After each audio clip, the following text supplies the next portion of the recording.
भारतीय कम्युनिस्ट पक्ष तथा भारतीय किसान सभा की ओर से फुलंब्री पंचायत समिति कार्यालय तथा फुलंब्री पुलिस स्टेशन को सौंपा गया ज्ञापन। इस ज्ञापन ने इन लोगों की मांगनी क्या है आप इनके अगले वीडियो में देख सकते हो। ये कार्यकर्ता भारतीय कम्युनिस्ट पक्ष तथा खेत मजदूर यूनियन के कार्यकर्ता है। आप इनके निवेदनकर्ताओं के मनोगत व्यक्त करते हुए देख सकते हो और सुन सकते हो। जमिनी कम्युनिस्ट पक्षाचा विजय असो। कशा करता आले गायरान हक्क बोला बोला बिंदास बोला ना, व्हिडिओ चालू आहे बोला। आमचे घरकुल योजनेमध्ये नाव आलेले नाहीये तरी शासनाने आमच्या पहिली मागे टाकलेले आहे। त्या आमच्या 3 ते 4 महिने झालेले आम्ही त्या फाईल सादर केलेले आहे। मी कॉम्रेड इंदुमती केवट द्या परिचय तालुका सदस्य शेतमजूर संघटनेची सहसेक्रेटरी असून वेळोवेळी इथं आम्ही घरकुलाच्या फायली आणि विहिरीच्या फायली दाखल केलेल्या आहे तरी इथं बीडीओ सर कोणी हजर राहत नाही। वेळोवेळी आम्ही चक्रा मारतोय आणि तसंच निर्वेशनी होऊन इथून जातोय तरी शासनाने आमची दखल घेतलेली नाही आहे। तरी आमच्या आजच्या निवेदनाची दखल घ्यावे आणि आमचा विचार करून आम्हाला पत्र पाठवावे ही आमची विनंती आहे बीडीओ सरांना। जाधव साहेब, आज गट विकास अधिकारी साहेबाकडे याचं कारण आपला फुलंब्री तालुका झाल्यापासून आम्ही सिंचनविहिरीसाठी घरकुला सिंचनविहिरीसाठी आणि घरकुलासाठी सतत फायली दाखल करून अर्ज करून निवेदनं करून तरी आज पोतर कोणताच विहिरीचा न्याय मिळाला नाही। त्याकरिता वेळोवेळी आज 2 महिने झाले, 2 महिन्यापासून आम्ही सतत चक्र मारून सारे कार्यकर्ते व सारे तालुक्यातील लाभार्थी यांना आजपर्यंत विहिरीचं जो पैसे देतो त्याची विहीर मंजूर होती, जो पैसे देत नाही त्याची विहीर काही नाही। आणि अधिकारी सतत गैरहजर राहतात, त्यांचं काय कागदोपत्री काय चालत असेल चालत खुर्च्या रिकाम्या राहतात। आलो वेळोवेळी सांगतात की आज तुमचंच काम। आज भी हजारो शेतकरी इथून पंचायत समितीमधून रोज घरी वापस जातात।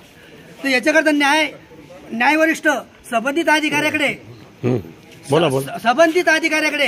कलेक्टर साहेबाकडे निवेदन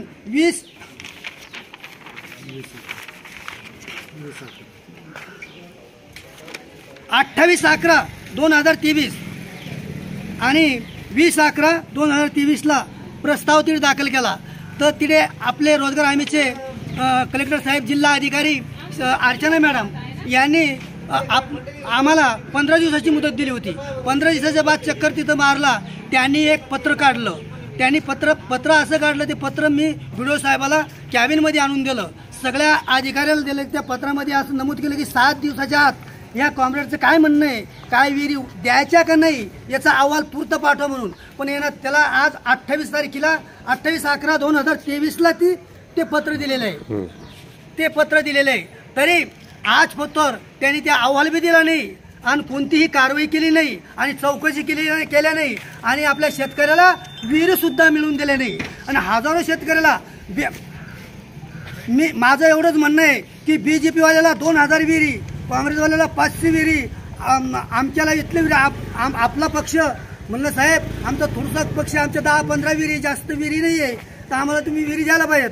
तर मॅडमनं आपल्याला सांगितलं, मॅडमचं सुद्धा आदेश त्या ह्या संबंधित अधिकाऱ्यांना स्वीकारले नाही। आज मी सकाळपासून त्यांना प्रत्यक्ष फोन लावून थकून सारे कार्यकर्ते तालुक्यातले घरी जातात वापस।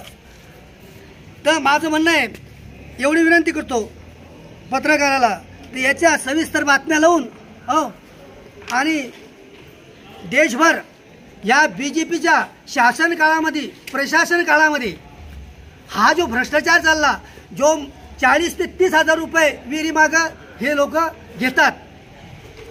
ब्लूटूथ टाका तिकडे. पंचायत समितीला संपूर्ण तालुक्यातून या ठिकाणी जे लाभार्थी आहेत ते लाभार्थी त्यांना लाभ मिळण्यासाठी या ठिकाणी आलेले आहेत.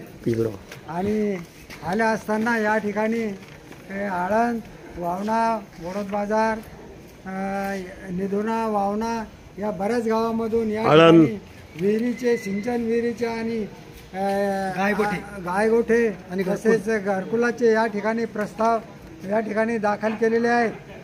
आणि त्या प्रस्तावाला आम्ही गेल्या 2 महिन्यापासून या ठिकाणी पंचायत समितीमध्ये सारख्या चक्रा मारत आहे. आणि चक्रा मारत असताना या ठिकाणी या साहेब लोकांनी आमच्या कामाचे विचार केला नाही आणि काही त्यांनी मनावर घेतले नाही. त्यामुळे आम्ही त्यांच्या जाऊन संभाजी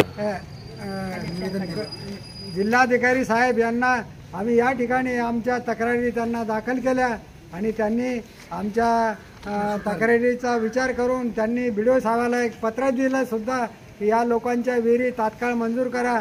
पण तरीसुद्धा या ठिकाणी BDO साहेब आम्हाला टाळाटाळ करत आहेत. आणि काही लोकांचे पैसे घेऊन या ठिकाणी कामं होतात आणि आम्ही सगळे गरीब लोक या ठिकाणी चक्रा मारून थकलो. त्यामुळे आम्ही आज या ठिकाणी BDO साहेबाला निवेदन देण्यासाठी या ठिकाणी आलो होतो. तरीसुद्धा ते आम्हाला या ठिकाणी आज प्राप्त होऊ शकले नाही. त्यामुळे आम्ही त्यांचे जे OS यांना या ठिकाणी आम्ही या ठिकाणी या लाभार्थ्यांनी या ठिकाणी आमरण उपोषण करण्याचा एक निर्णय घेतला आणि त्याचे निवेदन आम्ही OSला दिलेले आहे. आणि यापुढे जर येत्या 7 तारखेपर्यंत यांनी आमचे प्रस्ताव मंजूर केले नाही तर आम्ही 7 तारखेला आमरण उपोषणाला बसणार आहेत. एवढं. भारतीय कम्युनिस्ट पक्षाचा विजय असो. महाराष्ट्र राज्य किसान सभेचा विजय असो.